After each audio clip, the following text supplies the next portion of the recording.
it's very nice to see all of you.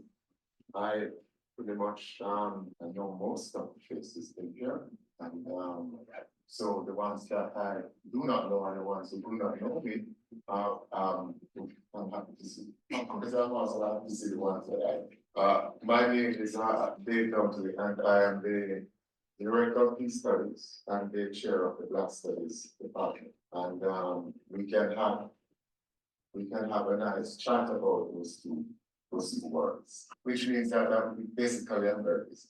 All right.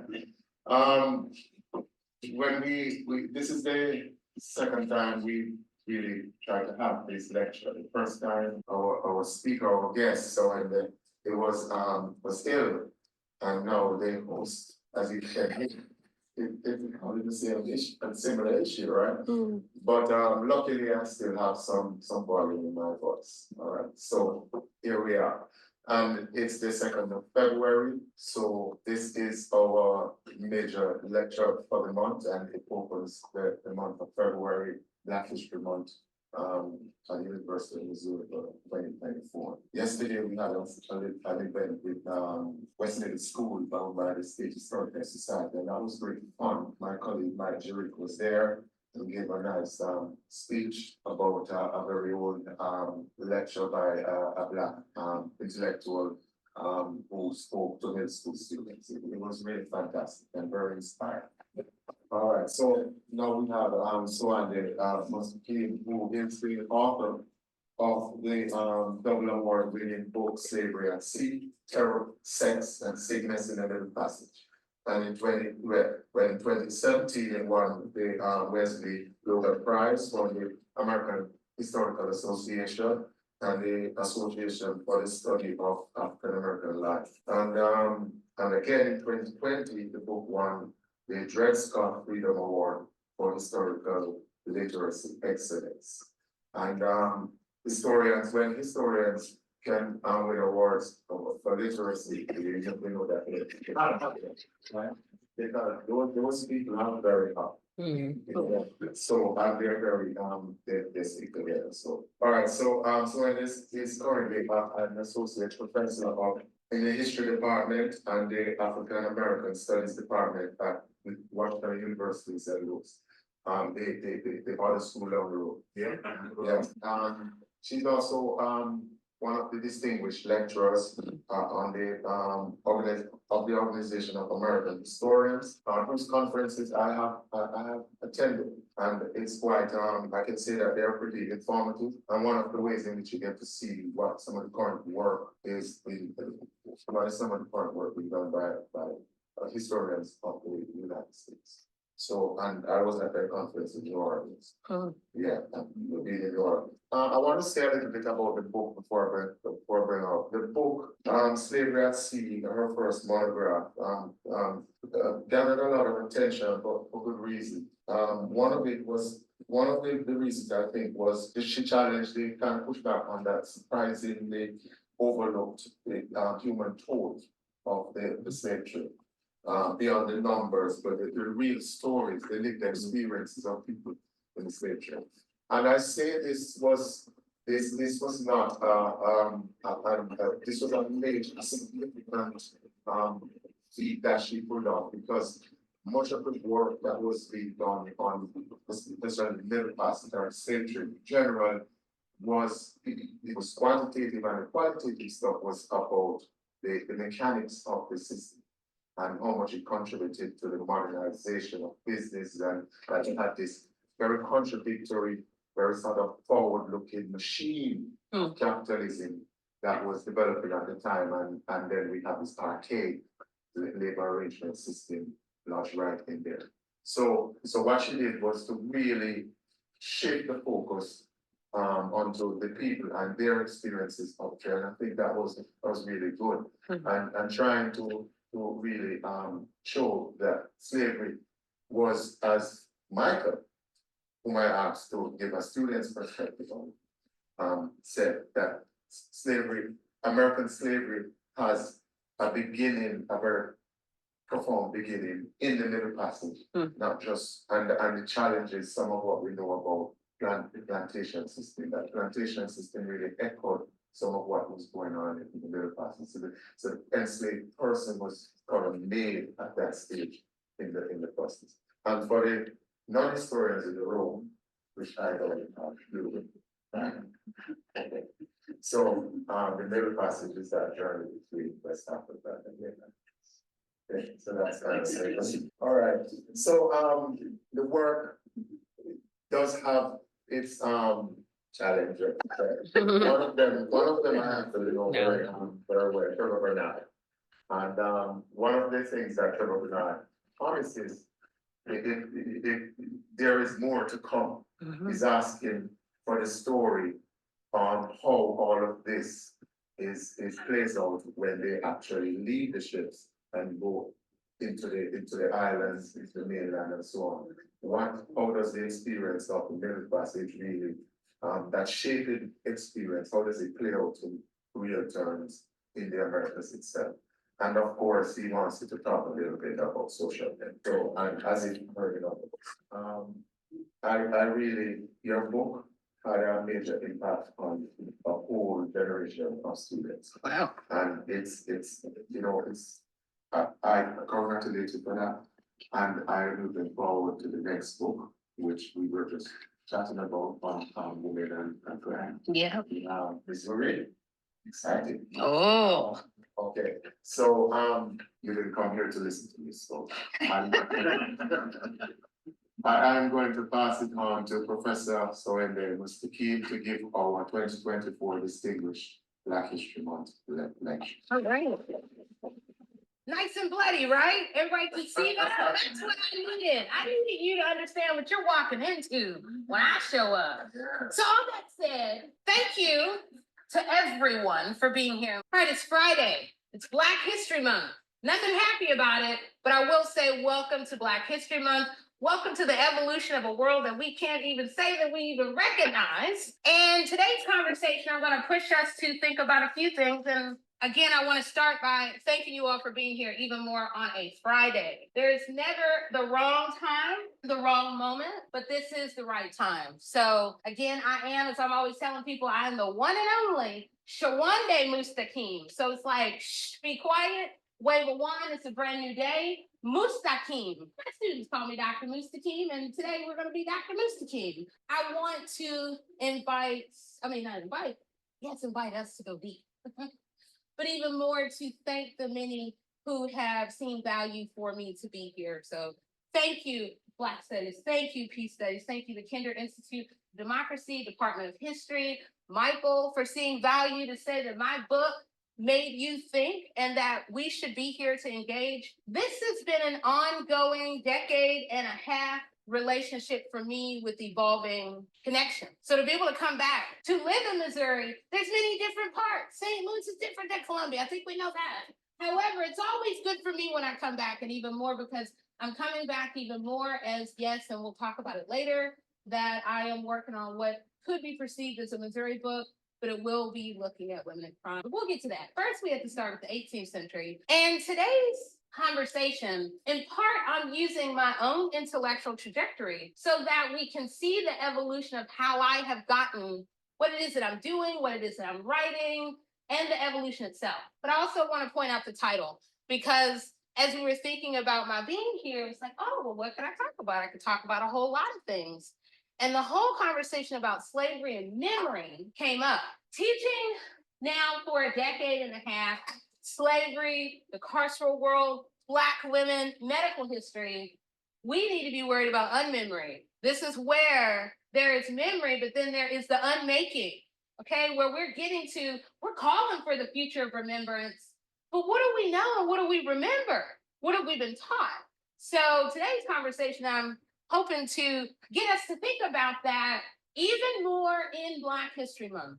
So you all, for some who are just coming in and others who heard the introduction, you may not have caught the Association for the Study of African American Life and History. Raise your hand if you've heard of that organization at all. Oh, we have a few people. All right, great. Carter G. Woodson, anybody? Raise your hand. Yes, some. All right. The father of Black history. We're still sort of getting at who's the mother of Black women's history, but at the same time, I am a lifetime member of the Association of the Study of African American Life and History because I chose to walk in that future of intention of ensuring the future of remembrance of Black history. So then to be socialized in a world of many scholars from all across the world, Black, white, Asian, all over, and then to know that I can be a part of the production of memory. That really had a significant impact on me, which now I really want to begin to go into. Oh, old school. Okay. So, all right, let's see if we can zoom out.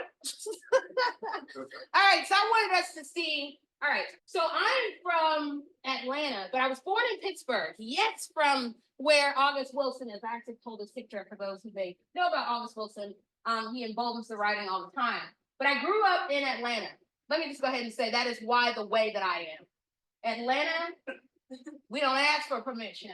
We just do it. However, I now like for people to see, look at how similar it looks, even in the state design, the lines, all of it. And it was interesting. I had a friend from grad school like, wow, you're going like to the same place. And I said, I'm going from the South to, wait a minute.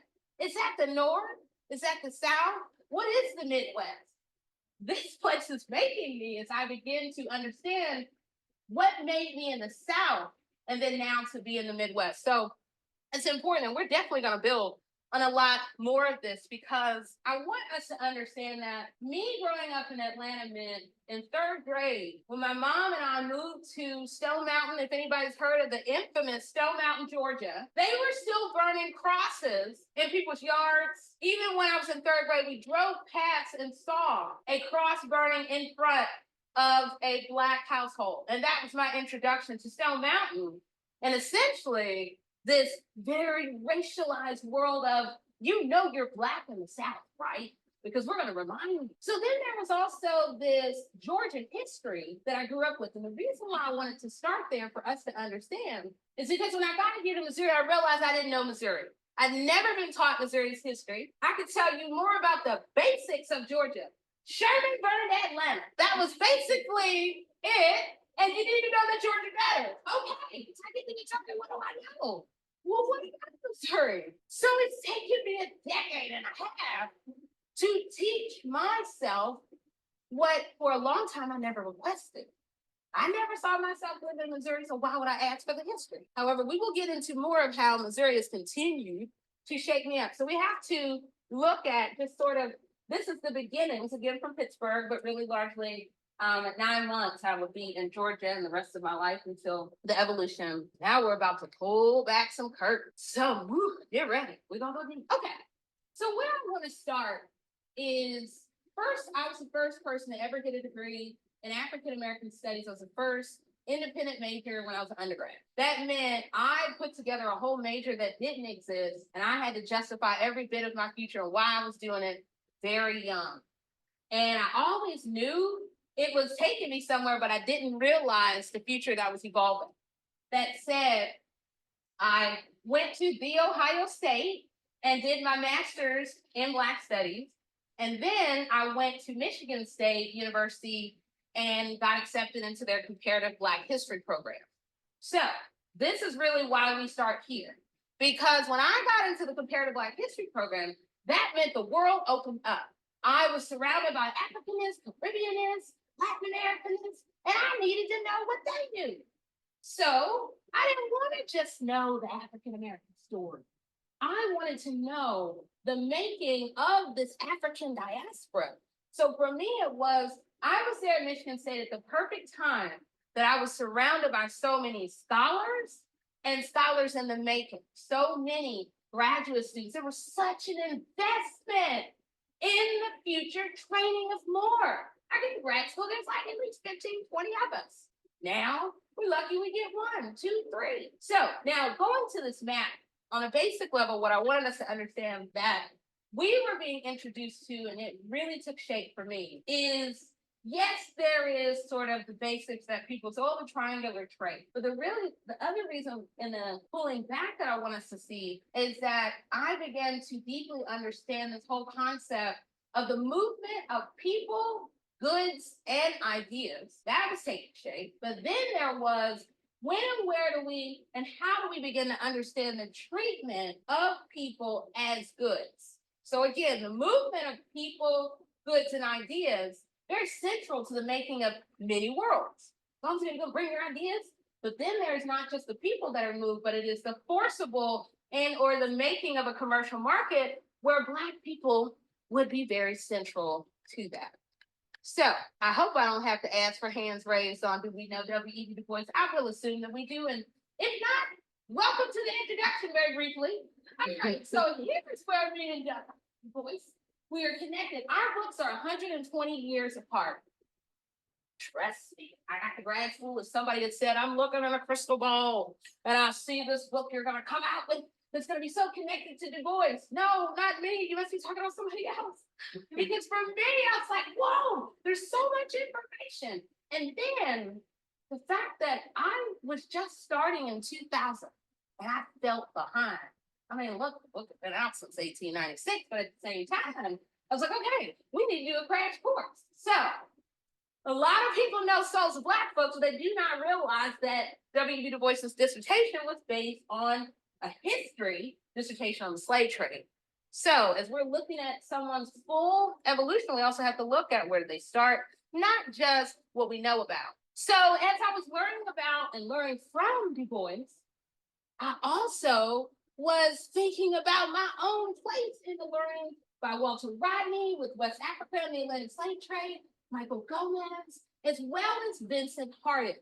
Now, that doesn't mean that there weren't other people writing about it. It's just that as I was learning, it was seeing my Black self a part of the conversation. And then there became the bigger conversation of where I would come in a whole other way.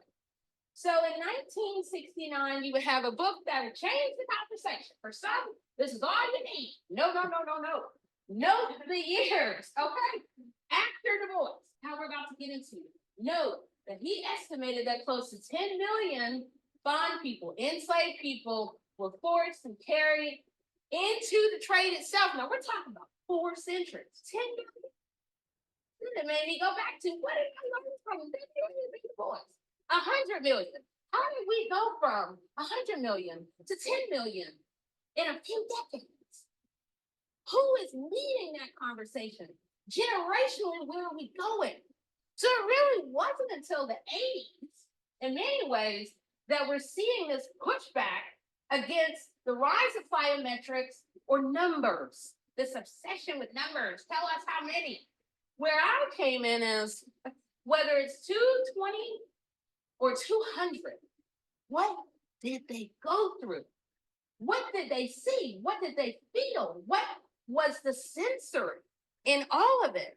And leaving people at statistical numbers and quantitative data that doesn't allow us to feel. In fact, it invites us to go on somewhere else. So then we would see this bloody book that would, well, 2016, I guess the world will forever be changed. I'm telling you, I worked hard to make sure that we got there. But I want to pause for a moment because I want you all to take in the cover. I want you to see that, trust me, there's intention everywhere, not just my name on it, but, you know, the words terror. This is among the few books that is invoking terror within Black history. Sex and sickness. That can be read in a whole lot of different ways. But then there are still those unanswered questions and unexplored aspects to the trade. Now, one thing that I did that set me apart from every single slave trade scholar, let's just say in a lot of places, is that I opened up with a story of 2 Black females. Every book predominantly opens up talking about the experiences of Black men. Sometimes boys, but Black men have always been central and oftentimes preferred with who we invoke in the telling of the transatlantic slave trade, but even more, this whole concept that I was putting forward, slavery at sea. We know, or we think we know, slavery on land. And then when we're thinking plantation, whose plantation? Are we talking Georgia? Do we remember that slavery and plantations existed in New Jersey and yes, Missouri, and even further? So again, as we're thinking about what we don't know as much on the water. And that, well, I guess that will be a generational sort of telling of why. Now, I want us to see the table of contents. So that way you can see there's a big difference in even how I approach. Well, one, I'm big on titles. I do not like long titles. Let's get to the point. The longest that you see is at the beginning and the end, because I thought, well, we're moving to new concepts, including middle passage studies. There is the study of plantations. There is all these studies of different aspects or even the maritime world, but the middle passage had its own unexplored area that it needed to be. It's this whole other subfield within slavery studies. But this birth of slavery at sea, that was me really putting that forward. But nonetheless, you'll see some of the titles will tell you where you're going and some of it won't. But hopefully what I hope you all are seeing a lot of, well, not to get excited, bodies, blood, a lot of bodies, blood, suffering. And then there's that thing called memory, the Frankenstein of slavery. And we can come back to this, and we can talk about it a little bit more in further within the conversation, but a meditation on memory. I knew what I was getting into when I did that epilogue. That meant there is no right or wrong, but this is my reflection on, let me tell you what this book is about. And then let's think about the meaning of it as we're thinking about the evolution of memory. So I'm going to show just a couple images for us to get a sense of what I was writing with, writing against, and also working very hard to empower the public to remind us of the variation of the enslaved experience. Yes, there are Black men. Yes, there are young Black boys. But we also need to think about there's a diversity of females. A 2-year-old is not a woman.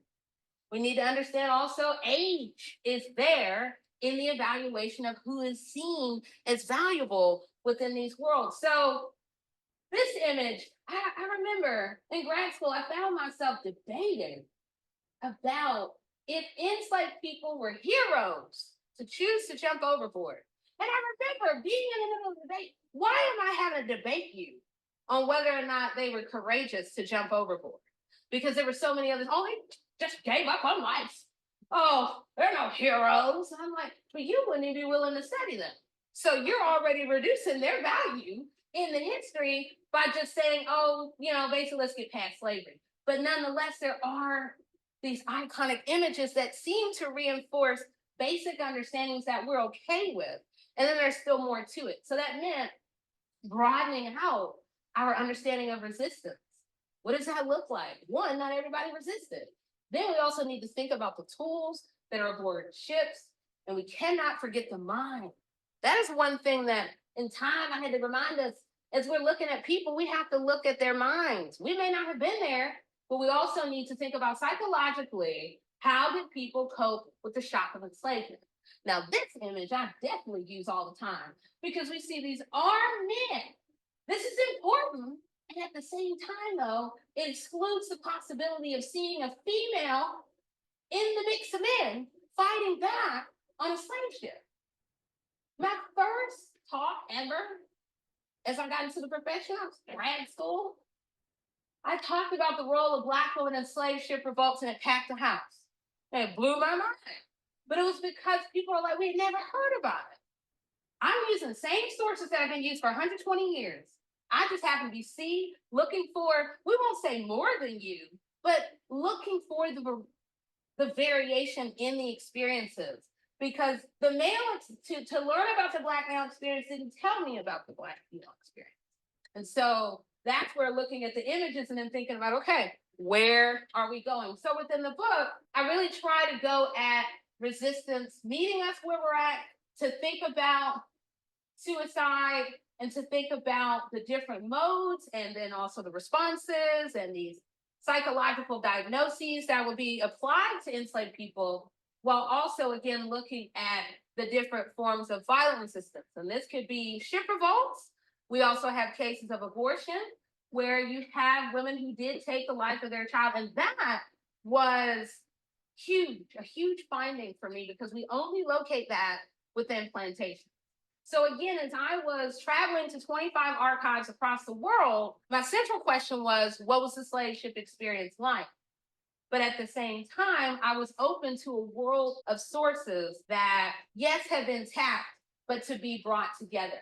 So I will also emphasize, and we can come back to this, is I really got deep into medical history.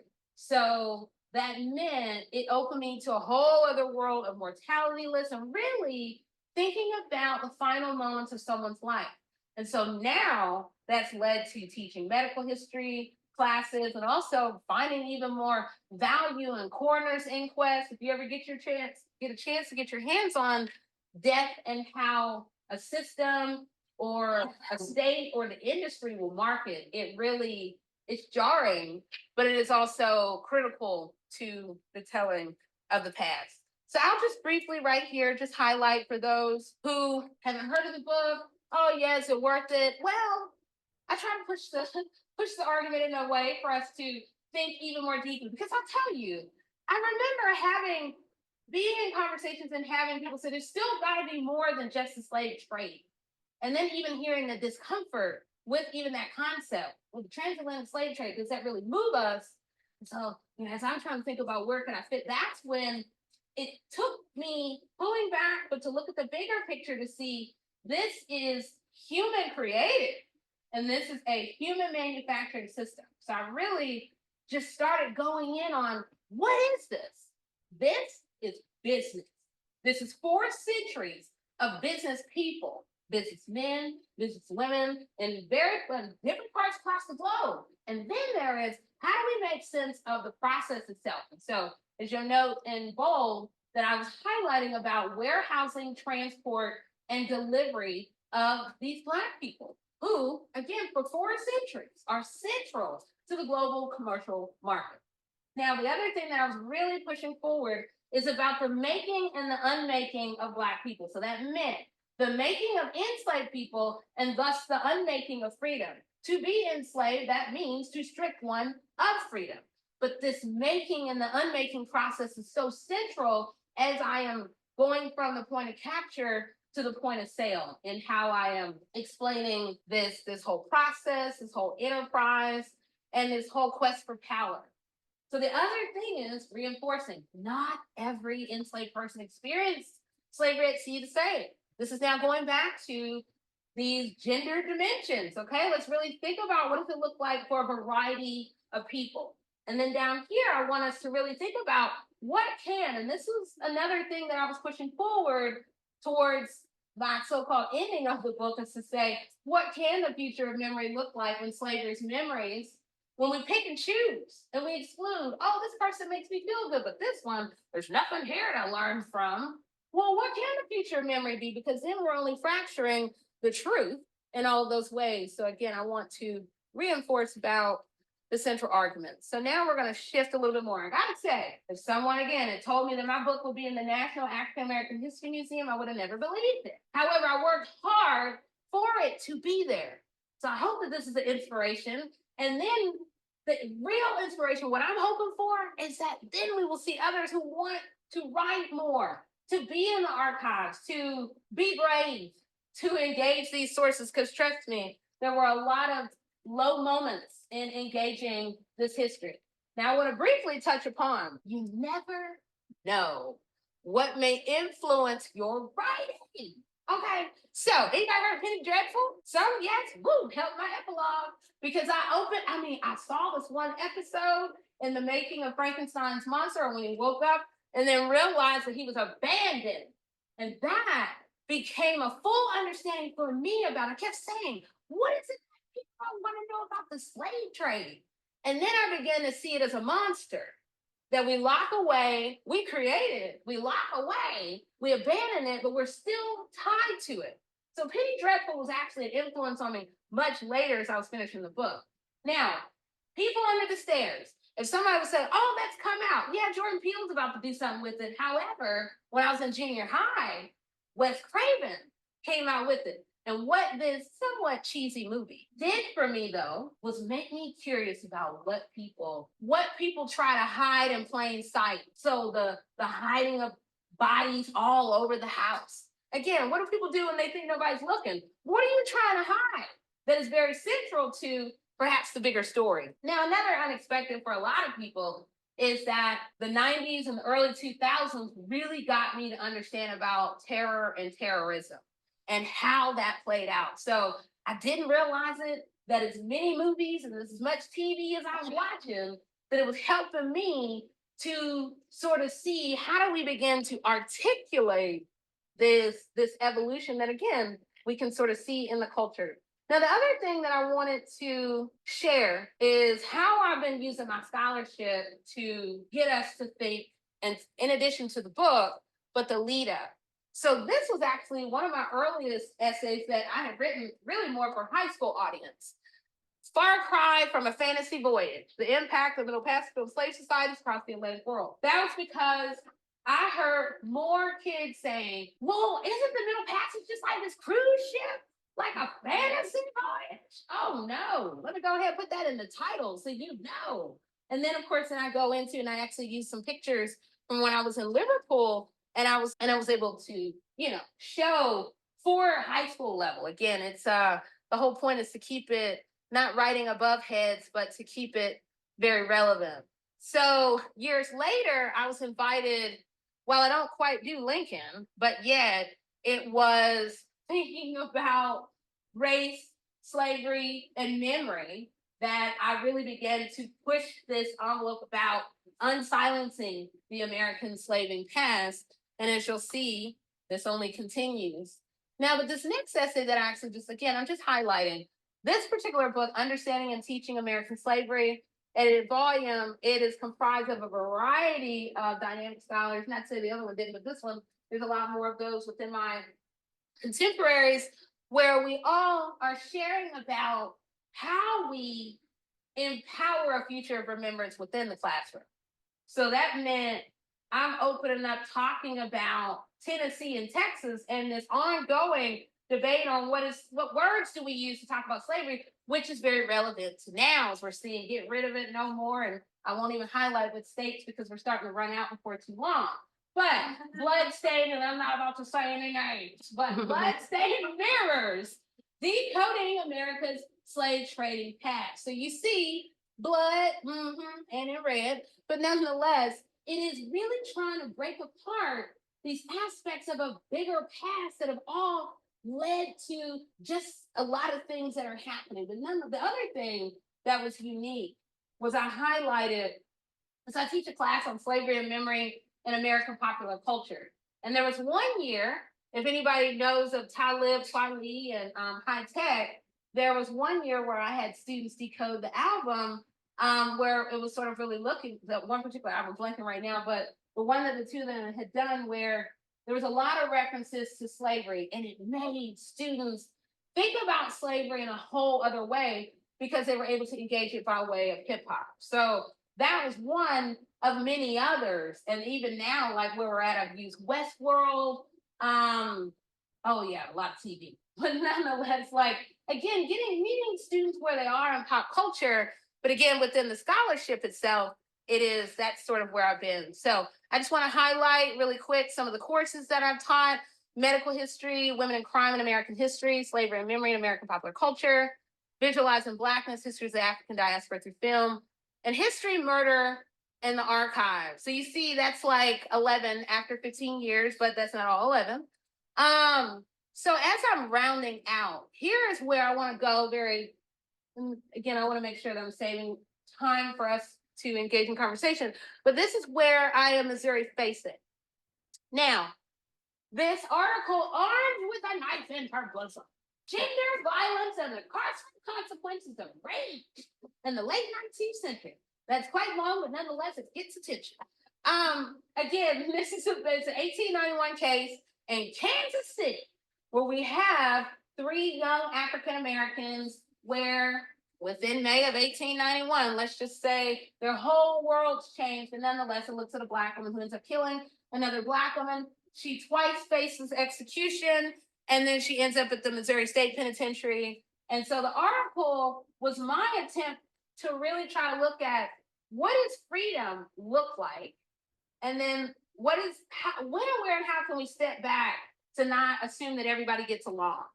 And then also tracing the blood trails, if you will, meant that I was able to uncover this very, quite the story. My students are like, there needs to be a movie on this. I was like, well, there's a lot of that. But as we're thinking Missouri facing, and we're thinking about memory and unmemory, I was realizing in time, when I even asked my students, do you know, have you heard about, learned about even Dred and Harriet Scott? They're like, no, who is that? So then, generationally, if we ask, hey, are Dred and Harriet Scott buried in the same cemetery? Of course they are. Of course they're not. Most people don't realize that. They are separate in where they are buried and where Harriet Scott is buried. Woo! That's a whole other unwritten narrative itself, because Greenwood Cemetery will be where at least 50,000 Black people were buried from the 19th century to the 20th century. But the big business in Black bodies meant somebody paid to be buried, and then you had a white company that started burying Black people on top of Black people. And it's just gotten hard to really recognize who is there. Now, I'm having to take a moment, because as I'm looking at the names, I live in the legacy of Francis McIntosh, because I live in St. Louis, and Francis McIntosh was lynched. It was every lynching is horrible, but it really made St. Louis and how they responded to a free Black man, and then the alleging of violence and all this sort of stuff, but nonetheless, he would be burned alive downtown in St. Louis. What a lot of people don't realize is when Dred and Harriet Scott were brought to Missouri, it was in that same decade. Yes, the case itself was going on in the 1840s, 1850s, but nonetheless, they arrived in the 1830s. So this is on one side, the lynching of Francis McIntosh. Now, Celia, I hope some of us have heard of. Raise your hand if you've heard of Celia. Okay, good. Yes, being here in close to Callaway, you all are going to. In St. Louis, scratching heads. But a 19-year-old being executed by the state 1855. This is again on both sides. So as we're thinking about Missouri, we got to think about which ways do we lean in, and then what stories are left untold. Now, a side note, which I realize even my students will ask me, why are you asking about that? I'm like, raise your hand if you know who Jesse James is. They never heard the name. Now go ask your mom. Go ask your granddad. And they're like, yeah, they know. Because we assume everybody knows about Jesse James. I decided I'm going to teach myself. So now I start invoking more of the history, just again, to think about the local connections. As we're thinking about, and that's what I hope that I am reinforcing. Again, there is the global and the national narrative, but there's the local, that if we're not careful, the local archives will disappear. We're not going. This last summer when I was on a research trip, I was the youngest person at the archives. Yeah. But I hope you all are getting what I'm saying. This should have been there. And in fact, then I saw kids taking pictures of me in the archive, and I realized that happens too. When you're Black and you're in the archive, people are like, what are you doing? So I just am like, woo, age and race is happening. But what I'm trying to reinforce is we better get our family and friends and students into the archives. You all have all the good stuff here. We got good stuff in St. Louis too. But nonetheless, we need to be more Missouri facing. There is like this incredible opportunity that I continue to use with the digital work that the Secretary of State, in connecting with the Missouri State Archives and then putting a lot more of the digital sources online, has meant now I can have my students go write papers in other ways that I couldn't before. And again, we can get into that, but nonetheless, I know that I've covered a lot of ground sort of showing where I've been and sort of where I'm going, but I think I will, in here, let's all be future defining. Because again, if we're not careful, we're going to be among the forgotten future. So as we're thinking about the future of memory, we got to think about, again, we got to upgrade our storytelling. We also need to upgrade our memory. Now, what that can look like in a world of all these distractions. That's a whole other thing. But nonetheless, again, as we're, it's trending to think about memory and the future of memory. But today it just really hit me about we want to be future defining, or else then we just become that grain of sand that just blows away like others. So time to dig into the past and unfold a future of remembrance. So all right, I will end but only begin here, and thank you for attending. All right, so we can I will. Yeah, you might say thanks for the presentation, by the way. So at the beginning, David talked about how expectations for the future work, and I thought about the first book I read, Slave Ship on the Right? Yeah. The whole time, like, where are the black people, right? It's like an economic history. Like, where are the people? Yeah. That's what I read your mind up, like, oh, good. They're not doing things right, suffering and all that's happening. So my question to you is, as we try to kind of get the next generation of historians ready to start, can you just talk about some of the difficulties with finding sources, right, to be able to really tell the story and how you have to sometimes look in archives in ways that you probably traditionally trained. Yeah. Still can find those little tidbits. The process. All right, thank you. And you have hit it right on the head, the process. Number one, if you can't read cursive, you're gonna have problems. You're not gonna get hired. You're not even gonna be able to get past the first word. So, process. I never realized, one, I'm good at reading cursive very fast. That's one. So, maybe we're gonna have to think about cursive 101, having something ongoing so we can encourage that. But then there is, how do you encourage someone to get offline and go to a dusty archive? Well, sometimes you have to entice. So, one way that I've done it has been doing what was done for me. Taking me to the archives, not just for an afternoon, but for a full-on research trip. So that meant the student that I will happily share, who is writing the first book on, well, the only book on the first Black female serial killer. It started when I took her to the archives here. Her name is Lauren Henley, and she's in Virginia at the University of Richmond. But it started here. I took her to the archives, and I was like, I want to show you how fun it is. And we're going to be there 8, whenever they're open. We're going to go. We're going to find what you want to look at. So then I taught her about, there's a card catalog, but then we're going to be looking at the digital sources. We're going in with a full action plan. And that set her whole future. She got in all these PhD programs everywhere because I introduced her to how to be efficient and organized and to love it. So that's not easy. And then there is the ongoing as other books are coming out and articles. And so the big thing is start with the primary sources. Because we could get lost in, did you read my friend's book? Well, but you should look at these corners in class. Get ready for a showdown. I mean, when I bring primary sources into the classroom, so now I'm really focusing more on gun violence that is really opening students' minds and is using primary sources that are available to archives. So because of the pandemic, I'm having to almost go backwards where I bring the sources in and then I'm like, meet me at the archive so we can go find more versus I hope one day you'll go. But I also choose topics that make it unavoidable where students are like, I need to know more about that. So in our own worlds, I think, and I know I really am speaking very basic, but I've had to go back to the ABCs that generationally we're different, yet where can we meet in the middle? So hopefully that makes sense. Yeah, you're welcome. Hello. Yes, thank you. Could you comment on the impact of the 1619 project and how that is affecting work and then to booking? What about critical race theory? Well, you just go straight hot buzz. So the impact of the 1619 project, there's so much to it, it's transformed so many conversations. Now, it is separate. In fact, I've not really been, this is the first time, in fact, that I'm even being asked. My world has been somehow separate. And I don't know if it's because the year the book came out or or what that it was, but the timing is always something. But that means that people reference the book within the project.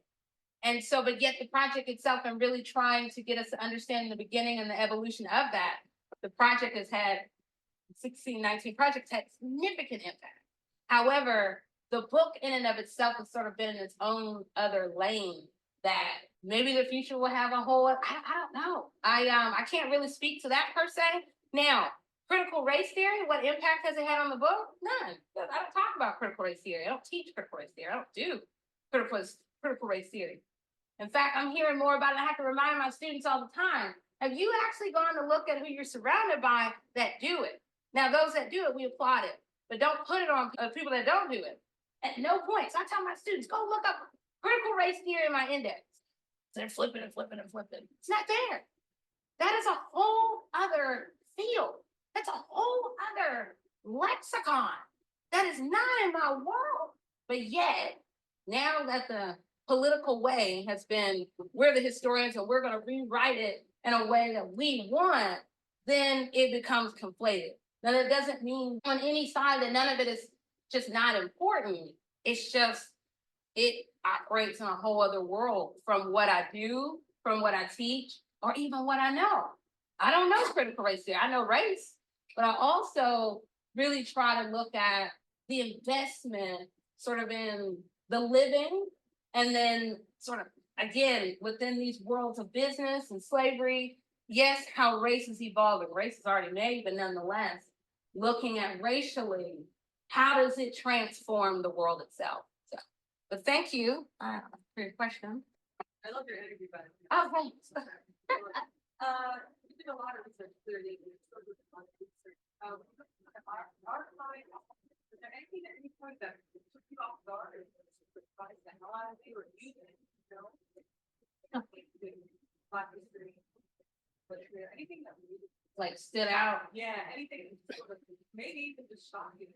You know, a lot of people don't know, but just stumbled upon that again. Yeah, thank you for that. Well, while I was in it, I was like, oh, look, I don't know anything. So look, I gotta figure this out. But nonetheless, as I was going deeper, I was realizing we've never talked about this in a variety of ways. And there was one where I remember calling my advisor from England. I found a woman who died of an abortion on slave ship. What?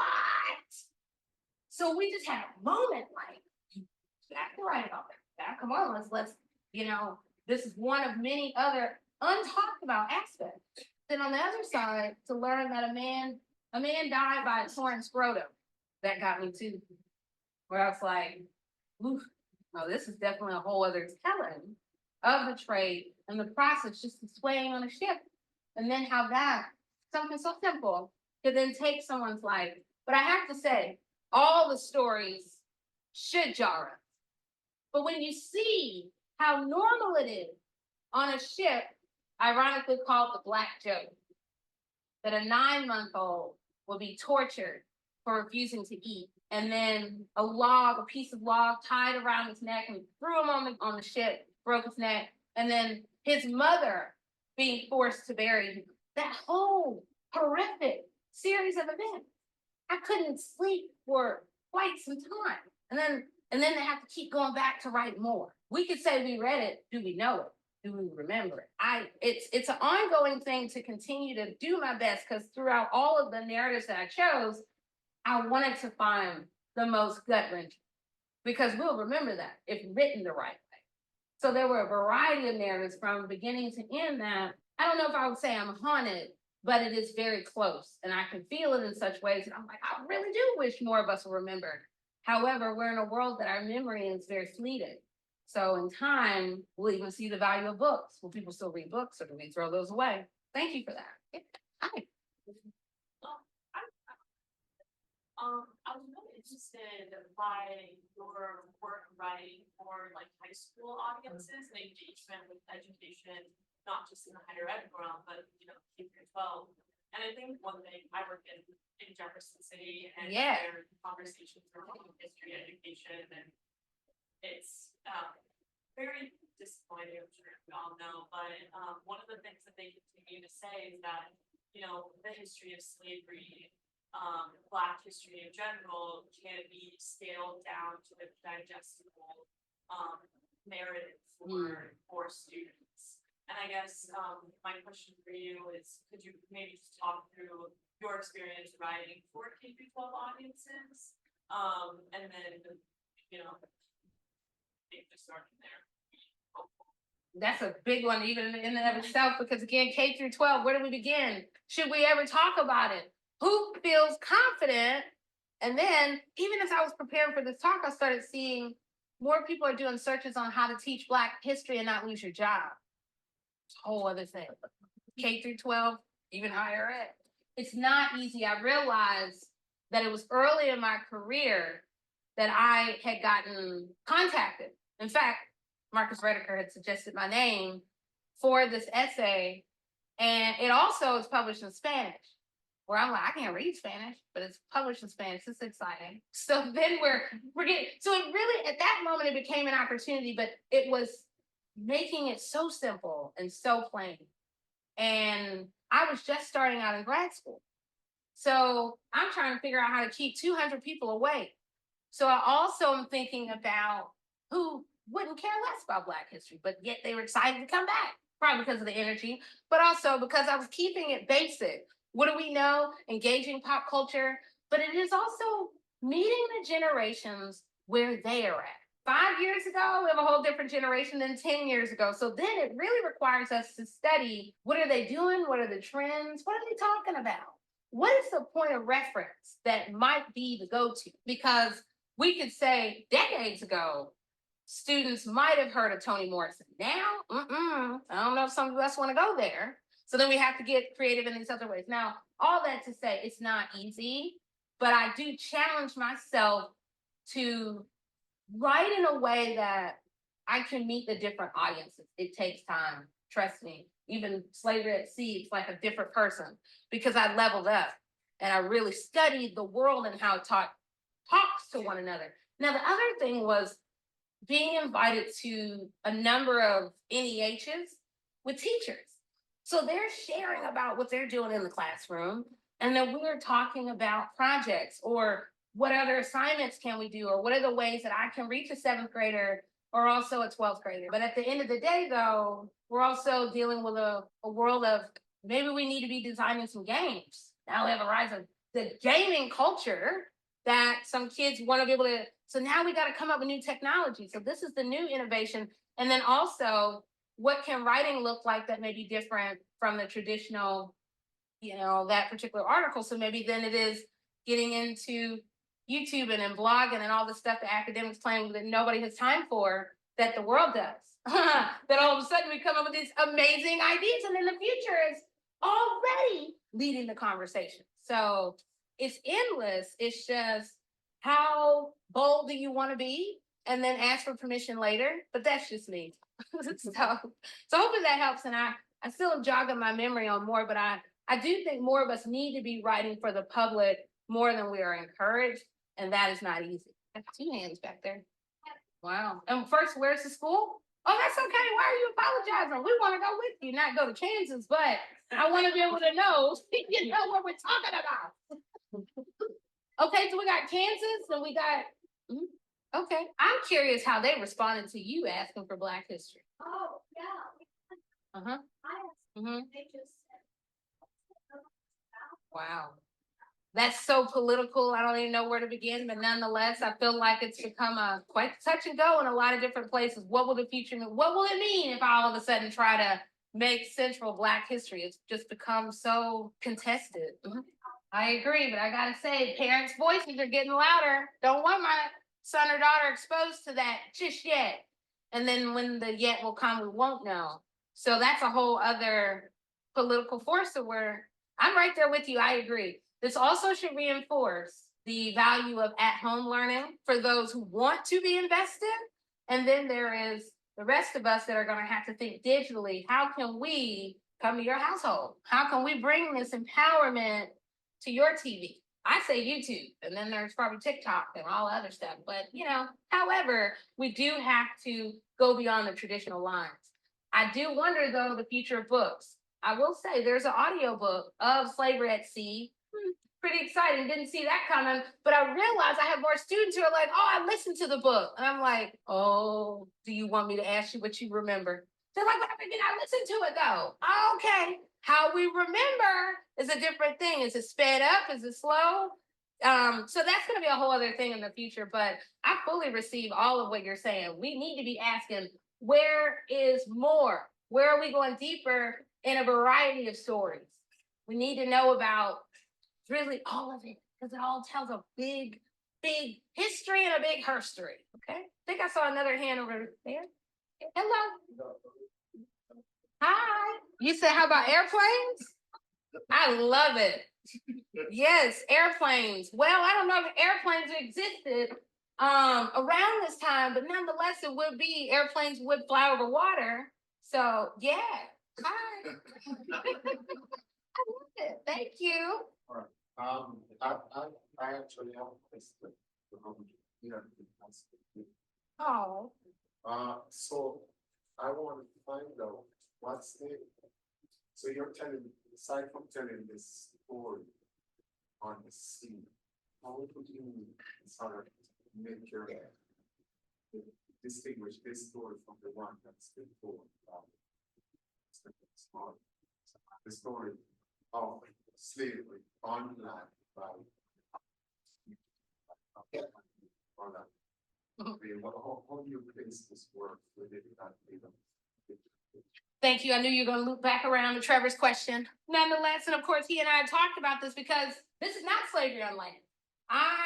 That's somebody else's job. I'm setting this up so we can look for the patterns, so we can see the same making and unmaking that is playing out within the plantations. And maybe it's different within the Caribbean than it can be even across the Americas. Now, what fundamentally distinguishes me and Stephanie Smallwood is that she writes in the 17th century.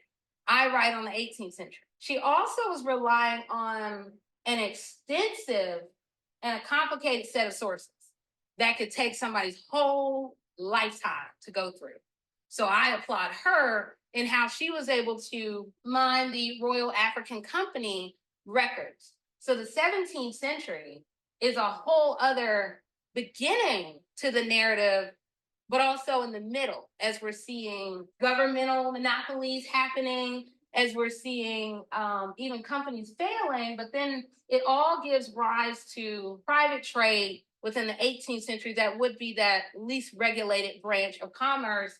And of course, then the last legal century of the slave trade will give rise to a whole other realm of behavior, even aggression within the slave trade itself. So in many ways, we're very much talking about the same thing, but we're looking within a different century that all overlaps, that does tell a much bigger narrative. And thank you for highlighting Professor Smallwood. What I want to share with others is that Professor Smallwood and I are among the very few Black females that even have books on the slave trade. So as we're looking at the historiography, there is a slow but an evolving historiography in a whole other way of writing of the trade.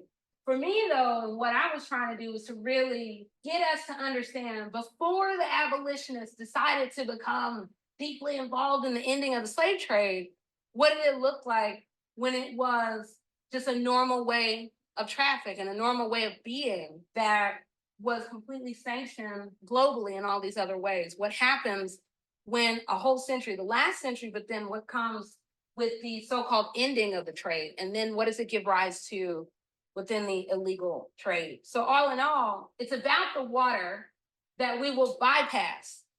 We will jump over it because we like going land to land. I'm trying to say that the maritime world is where I really tried to situate my work, because I was finding even those conversations were very separate itself. To say that you had Black history and you have maritime history, but then with what I'm doing, I'm bringing it together in a whole other way, again, looking at the 18th century. Oh, okay, I hope that told it.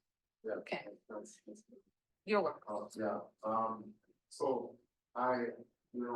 one of my big takeaways, I like what you did with Philip Curtin. I did super. Oh, thank you. I don't think a lot of people really remember, and know people, because they don't talk about memory. That, in the 70s, Mm-hmm. Not many people, you know, just have to go down. And then you realize they were using a calculation, so that they want to use calculation. Yep. So, of course, Mm. trying to keep the numbers in the book, right? So, but it was really cool. Yes, yes, absolutely. Honor, okay, yeah, so this was very, very, very good and very informative, and I think I'm very good part of that issue. I would like to, you can look at the calendar, right, on this online. It's at the website, it's linked all of the place, it's on the IT website as well. And I just like to say that this year, we of people that was killing, when the average lunch. I don't need to be wrong, which, and the best chance there is, it's fine. All right, so I'd like to thank them for all the original. So trying to get over the lots of things to experience. So, all right, so thank you very much. So, we'll show. That's right. Yes. Thank you all.